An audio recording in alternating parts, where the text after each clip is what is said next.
আসসালামু আলাইকুম। আমি সাবিহা শারমিন সবাইকে আমন্ত্রণ করছি আমার আরও একটি নতুন ব্লগে, সাবিহা শারমিন ব্লগ চ্যানেলে। কাছে ও দূরে যে যেখান থেকে আমার ভিডিওটি দেখছেন, আশা করি সকলে ভালো আছেন। আলহামদুলিল্লাহ, আমি ও আমার পরিবার আপনাদের দোয়ায় আল্লাহর রহমতে ভালো আছি। কদিন ধরেই ঢাকার আকাশে মেঘে আচ্ছন্ন এবং তার সাথে সাথে অঝোর ধারায় বৃষ্টি চলছে।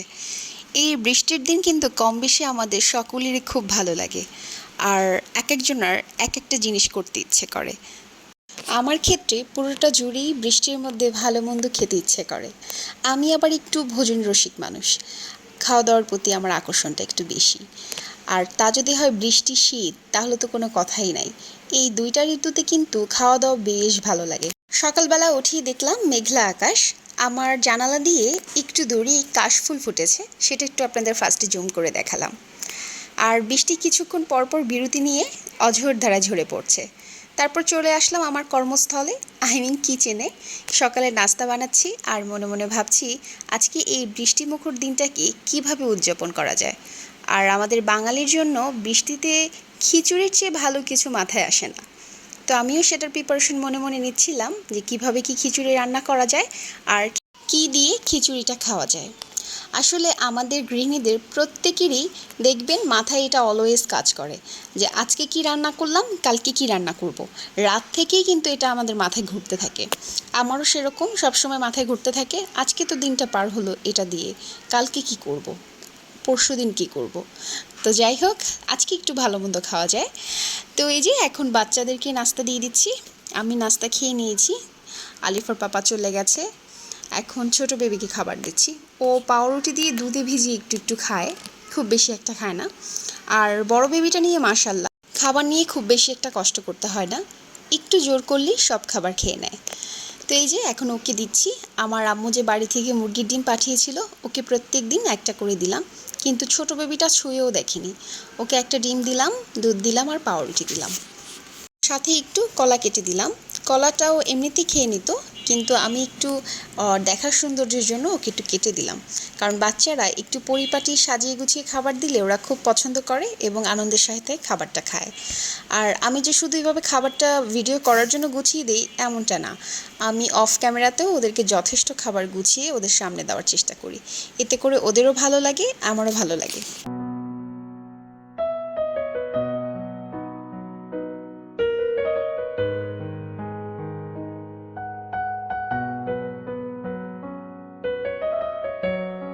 এবার একটা ইনফরমেশন দিতে চাই, সেটা হচ্ছে আমরা জানি হয়তো বা কম বেশি সকলেই, যেমন আমি জানতাম, কিন্তু আমিও ভুলটা করেছি।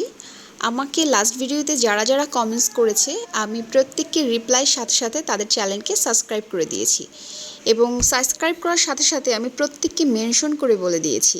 তো এটা ছিল অনেক বড় একটা মিস্টেক, এটা করা যাবে না।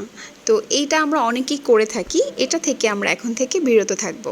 আমরা রিপ্লাইয়ের সময় জাস্ট থ্যাংক ইউ বললাম বা অন্য কোনো কথা বললাম যদি সে কোনো কোশ্চেন করে আমাদের কমেন্টসে, তাহলে, বাট আমরা ওইটা বলবো না সাবস্ক্রাইব করলাম, বন্ধু হলাম, এই টাইপের কথা আর কি। কাজ করতে করতে দেখলাম বাইরে অঝোর ধারায় বৃষ্টি পড়ছে, আর আমিও মনে মনে ঠিক করে ফেললাম আজকে খিচুড়ির সাথে চিকেন ভুনা করব। তো সেই প্রস্তুতি স্বরূপ পেঁয়াজ এবং আস্ত রসুন নিয়ে নিয়েছি। চিকেনের মধ্যে এই আস্ত রসুন দিব, আর যে কোনো মাংস টাইপের জিনিসে কিন্তু আস্ত রসুন দিলে বেশ ভালো লাগে। অল্প একটু আলু কেটে নিলাম, খিচুড়িতে দিব। আর রান্না করার আগেও কিচেনটাকে একটু ক্লিন করে নিতে হয়, আর রান্না করার পরে তো অবশ্যই ক্লিন করতে হয়।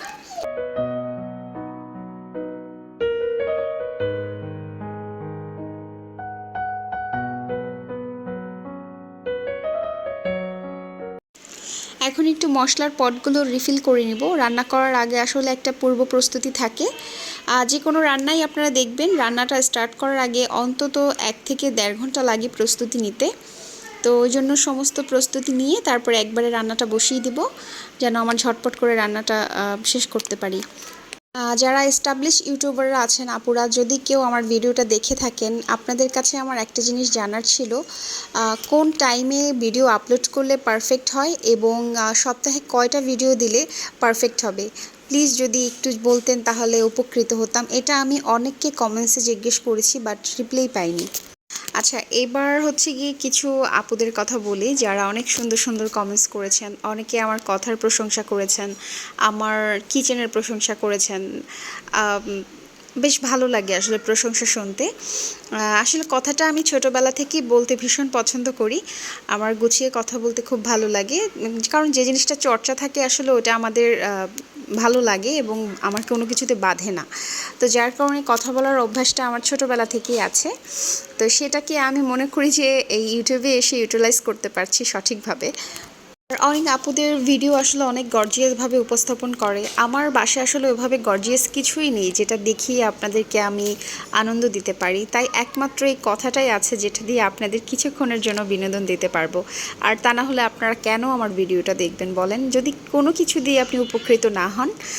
তো যার জন্য কথাটা চেষ্টা করি আপনাদের যেন শ্রুতি মধুর লাগে সেভাবে করে বলার। তো কথা বলতে বলতে কিন্তু এইদিকে আমি মশলা কষিয়ে নিচ্ছি, তারপরে চাল ডাল সব একসাথে দিয়ে দিচ্ছি। আসলে খিচুড়িটা আমি বেশ ভালো রান্না করি মনে হয়, কারণ আমি চাল সমপরিমাণ ডাল দিয়ে থাকি এবং অবশ্যই 2-3 রকমের ডাল দিতে হয়। এটা আমরা সকলেই জানি, তাহলে খিচুড়িটা অনেক বেশি স্বাদ হয়। এই ডালটা, মুগ ডালটা আমার গ্রামের বাড়ি থেকে আম্মু পাঠিয়েছিল। মুগ ডাল ইউজ করেছি এখানে, আর মুসুরি ডাল ইউজ করেছি, আজকে বুটের ডালটা দিইনি। আর আলু দিয়ে দিলাম, এখন ভালো করে কষিয়ে তারপরে আমি গরম পানি দিয়ে ঝোল দিব। আর আমার না, আমি ওরকম পাকা রাঁধুনি হয়নি, তাই আসলে একটু মেপে ঝোলের পানিটা দিতে হয়। তো যে কয় পট চাল থাকে তার ডাবল আমি পানিটা দিই। এবারে একটু মাংসটা আমি ম্যারিনেট করে রাখবো। আমি একটু ব্রয়লার চিকেনটা সবসময় অনেককে দেখি ভেজে রান্না করে। আমি আগে ভেজে রান্না করতাম, কিন্তু ওটার থেকে একদিন আমি দেখলাম যে আমি যদি মেখে এটাকে সরিষার তেল দিয়ে ভালো করে মেখে কিছুক্ষণ রেখে তারপরে ভুনা করি, সেটা থেকে অন্যরকম একটা অ্যারোমা আসে এবং ওই অ্যারোমাটার কারণে ব্রয়লারের যে একটা নিজস্ব গন্ধ আছে সেটা চলে যায়। তো যার জন্য আমি রান্না করার আগে বেশ কিছুক্ষণ সমস্ত মশলা দিয়ে এভাবে করে একটু মেখে রাখি। আমি জানি আমার চ্যানেলের আপুরা অনেক ভালো রাঁধতে পারেন এবং পাক্কা গৃহিণী, কারণ আপনাদের সংসার জীবন হয়তোবা আমার থেকে অনেক বেশি। তো যার জন্য আপনাদের এক্সপিরিয়েন্সটাও বেশি। আমি মোটেও আপনাদেরকে রান্না শেখাচ্ছি না, কারণ আমি আপনাদের কাছ থেকে শিখেছি এবং প্রতিনিয়ত শিখে যাচ্ছি। তাই আপনাদেরকে শেখানোর মতন দুঃসাহস আমার নেই। আমি জাস্ট কীভাবে রান্না করি সেটাই আপনাদের সাথে শেয়ার করলাম।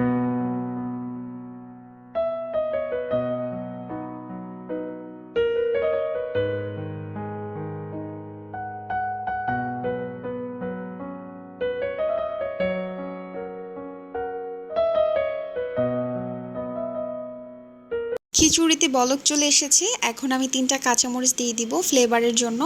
আর এখানে চিকেনে আমি সমস্ত মশলা দিয়ে দিয়েছি, এখন লাস্টে দিব সরষের তেল। সরিষার তেলটাকে আমি বলবো গেম চেঞ্জার ইনগ্রিডিয়েন্টস, কারণ একমাত্র সরিষার তেল আপনার পুরো রান্নার স্মেলটাকে চেঞ্জ করে দিবে।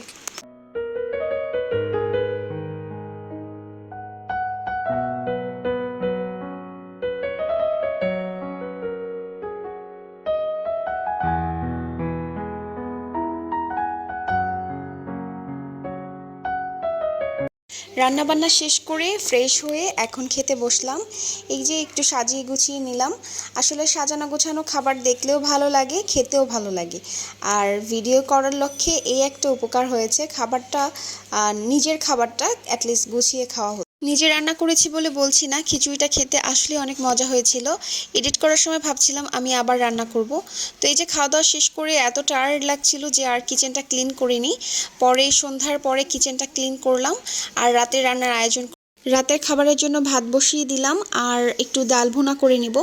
ওইটাই আলিফার পাপা সকালবেলা খেয়ে যাবে। আর আমি রাতে আর ভাত খাবো না, আমি রাতে একটু রুটি ভেজে নিব, এই ডাল ভুনা দিয়ে খেয়ে নিব। বলেছিলাম না আমাদের নারীদের 24 ঘন্টার মধ্যে 7 থেকে 8 ঘন্টাই থাকতে হয় কিচেনে। এই যে দেখেন আজকের ভিডিওতে সেটার প্রমাণ পাওয়া গেল না। তো এই ছিল আমার আজকের ভিডিও। আমার আজকের ব্লগটি যদি ভালো লেগে থাকে, আশা করব এই ছোট বোনকে সকলে সাপোর্ট করে পাশে থাকবেন। ইনশাল্লাহ আমাদের পরবর্তী ব্লগে আবার দেখা হচ্ছে। ততদিন পর্যন্ত সকলের সুস্থতা কামনা করছি। আসসালামু আলাইকুম, আল্লাহ হাফেজ।